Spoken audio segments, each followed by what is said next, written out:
क्योंकि इस हुकूमत से मईशत नहीं संभाली जा रही। मईशत इकानमी के बगैर कोई डिफेंस नहीं पॉसिबल। अब वो 6 गुना हो गया इंडिया का बजट। आपके हम देखिए, इंडिया 1990 में इकानमिकली हमसे 4 गुना था, आज वो 10 गुना उसकी इकानमी हो गई है। कि हिंदुस्तान पाकिस्तान में बदअमनी पैदा करने के लिए प्रॉपर कोशिशें कर रहा है, यानी सेल बने हुए हैं। बिस्मिल्लाहिर्रहमानिर्रहीम। सादिया अफजाल, आप बड़े अच्छा टॉपिक आज डिस्कस कर रही हैं। देखिए, बात यह है कि अभी 2.25 साल में ये जो नई हुकूमत आई है, इसमें हमारा जो डिफेंस का बजट है, पहले अगर इंडिया से 5वां हिस्सा था, इंडिया का बजट अगर 5 गुना था, क्योंकि इस हुकूमत से मईशत नहीं संभाली जा रही। मईशत इकानमी के बगैर कोई डिफेंस नहीं पॉसिबल। अब वो 6 गुना हो गया इंडिया का बजट। आप कंपेयर कर लीजिए हमारे दौर से। और अगर ये नायल हुकूमत इसी तरह इकोनॉमिक डिसीजंस लेती रही, जो कि गलत है, किसी वक्त बैठ के आप उनसे डिस्कस कर लीजिए। मैं आपको बता सकता हूं कि इनकी नाअहली की वजह से हमें कितना नुकसान हुआ है। मैं जनरल शुएब साहब ने और आशिक अमान साहबा ने बात की, वो देखिए ना, सिर्फ अगर हम ये इल्ज़ाम ही लगाते रहेंगे, मियाँ नवाज शरीफ साहब 4 साल से कम वज़ीर आज़म रहे, अब ये 2.25 साल से ज़्यादा इनको इमरान खान साहब को वज़ीर आज़म, अभी भी पुरानी हुकूमत पे आप अभी तक इल्ज़ाम लगाए। अभी हमारा मुल्क आगे कैसे बढ़ेगा? हम मिल के बैठे। मैंने पहले दिन ये कहा और हर आपके प्रोग्राम में या किसी भी मीडिया के प्रोग्राम में यही कहता रहा कि हम देखिए, इंडिया 1990 में इकानमिकली हमसे 4 गुना था, आज वो 10 गुना उसकी इकानमी हो गई है। 90 के बाद तकरीबन 30 साल में। बट आप कह रहे हैं कि इस हुकूमत की नाअहली, और आप कह रहे हैं कि ये इन्होंने गलत किया कि डिफेंस बजट हमारे आपके दौर में बहुत ज्यादा था और डिफेंस बजट इन्होंने कम कर दिया, या उससे कम हो रहा। जी, आप अगर ये और कम होता रहा, तो हम इंडिया से क्या डिफेंस। मेरी एक बात जनरल साहब, अगर मेरी बात मुझे इजाजत दे बात करने की, आप कर लीजिए बाकी बात।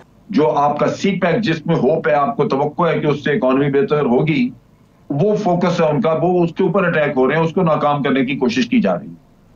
अब ये सारी चीजें ठीक है, और जो शेख साहब ने बातें की हैं, कैसर साहब ने, बिल्कुल दुरुस्त हैं कि ये मसले वो हैं जो हुकूमत किसी की भी हो उसको निपटाने पड़ेंगे। उसके सामने ये मसले जी वो है, हमारे डिफेंस का बजट क्यों इंक्रीज कर दिया, 20% इंक्रीज क्यों किया? दिफा के लिए खर्च करने का तखमीना है 1100 अरब रुपए।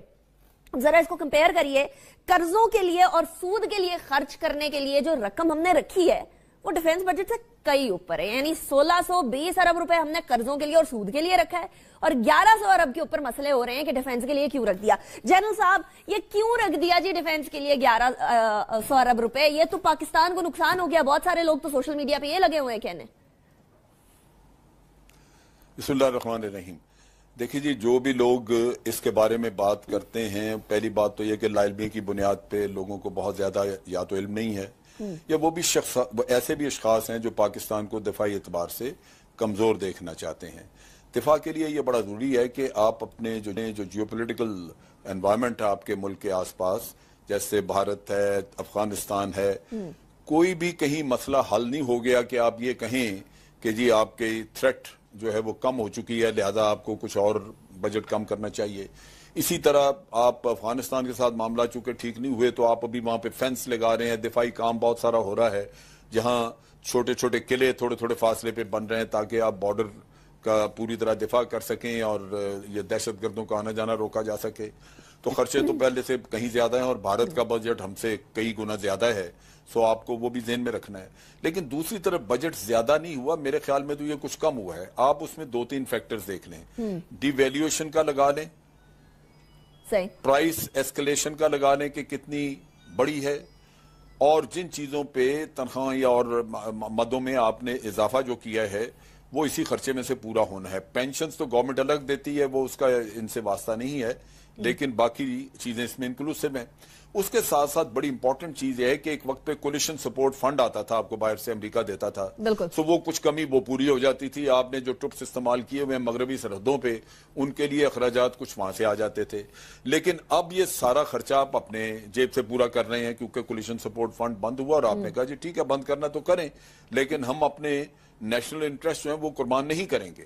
तो इन हालात में कौम को समझना चाहिए कि ये जो आपको थोड़ा बहुत इजाफा नजर आ रहा है, ये तो उनके मुंह में जीरा है। हकीकतन आपके मसाइल इतने ज्यादा हैं कि इससे कहीं ज्यादा खर्च होना चाहिए था। अगर आपने दिफाई एतबार से आपने अपने आप को खड़ा करना है अपने एडवर्सरीज के सामने, तो इन हालात में एतराज करना तो कतन जायज ही नहीं है, बनता नहीं है। और ये जो सूरत हाल है ये डिमांड करती है कि बजट इससे कहीं बेहतर होता। सही। जो लोगों को एतराज करना चाहिए था वो ये है कि कर्जे उतारने की मद में 2200 अरब रुपया 2200 अरब मुख्तस किया गया है। इस हुकूमत ने 5 सालों में क्या किया है कि कर्जों पे इन्हिसार हमारा कम होता। जो चीजें मिर्जा साहब ने जिक्र की हैं वो सारी, क्या आपने अपना टैक्स कलेक्शन बेस बढ़ाया? 5 साल जाया कर दिया आपने इस काम में, कुछ नहीं किया। आपकी PIA खसारे में है, रेलवे, स्टील मिल, हर चीज खसारे में है, जबकि इनके अपने ब्लू वगैरह जो है वो तो प्रॉफिट में चलती हैं। क्या किसी ने ये नहीं सोचा कि इनको भी प्रॉफिट में होना चाहिए कि इनके खसारे न जेब से देने पड़े? सही। या इसके अलावा आपने कोई इकोनॉमिक रिफॉर्म्स की? ये हुकूमत के लल्ले तलल्ले जो इतना खर्चा करते हैं, क्या इकोनॉमी जो कर्जों में डूबा वो मुल्क, उसके हुकूमत को इकोनॉमी नहीं करनी चाहिए अपना अखराजात में? ये हुकूमत के अखराजात इतने ज्यादा हैं, कभी इन्होंने उसमें 4 पैसे कम करने की कोशिश की है? तो ये मैं समझता हूं कि आप गलत चीज पे टकरे मार रहे हैं। जो आपके मुल्क की बका से रिलेटेड है उसमें आप कहते हैं कम कर दें, और जो लल्ले तलल्ले याशी कर रहे हैं उनके ऊपर तवज्जो नहीं है। जो कर्जे बढ़ते जा रहे हैं उन पे किसी की पूछगिछ नहीं है कि भाई तुमने इकोनॉमी के साथ क्या किया, क्यों ये हशर कर दिया। तो बात सारी ये है कि आपको अपने अखराजात, आप जो आपके ऊपर मजबूरन पड़े हुए हैं दिफा के या किसी और चीज के, वो आप कम नहीं कर सकते। हल होता है आपका आमदनी बढ़ाने में। बिल्कुल। इनको चाहिए था कि अपनी एक्सपोर्ट्स बढ़ाते, अपनी आमदन बढ़ाते, अपने अखराजात में जरा जैनल साहब एक्सपोर्ट्स की भी बात कर लेते हैं। और बड़ी इंटरेस्टिंग बात है, कम करते। ये जितने भी लोग इस बात पे तनकीद कर रहे हैं कि जी 1100 अरब रुपए हमारा डिफेंस का बजट क्यों है, तो जरा कंपैरिजन आसपास कर लें, उसके बाद फिर खर्चा देख लें, उसके बाद ये भी देख लें कि वो कोलिशन सपोर्ट फंड की बात की जिस तरह जनरल साहब ने, वो भी देख लें, और अभी ये देख लें कि नेटो अभी भी डू मोर का मुतालबा कर रही है, हालांकि अब उनको कोई हक नहीं पहुंचता कि हमसे वो मुतालबा।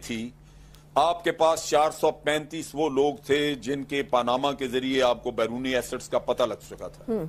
ये स्कीमें उस वक्त आती हैं जब आपके पास, आपको पता ना हो, आपके पास डेटा ना हो, आपको पता ना हो कि किन लोगों के एसेट्स बाहर हैं। एक वेग चीज होती है, आप उनको कहते हैं जी एसेट्स लाएं, लेकिन 435 का पानामा ने आपको बता दिया। कुछ का बाद में भी पानामा के उन्हीं उसी सोर्सेज से बाद में और भी नाम आए, और 2500 के करीब आपको दुबई से नाम मिले उनके एसेट के साथ। ये फहरिस्तें सारी FBI के पास हैं। इन लोगों का जिनका आपको पता लग गया था उनकी तो तहकीकात होनी चाहिए थी। जिन्होंने डकैती लगाई हुई थी, मुल्क से चोरी करके पैसा लेके गए हुए थे, उनको माफी और इस तरह की स्कीमें देते हैं, जबकि खास तौर पे उनके एसेट्स और हर चीज आपके सामने हो, पता हो, आपके हाथ में हो। इससे बड़ा जुल्म आप अपने मुल्क के साथ क्या कर सकते थे? आपने बजाय वो काम करने के जो आपकी जिम्मेदारी थी, आपने ये एक रास्ता निकाला लूटमार। सुनो, चैनल को सब्सक्राइब करो, उसके बाद घंटी बजा देना ताकि अगली वीडियो आपसे मिस ना हो पाए। Thank you.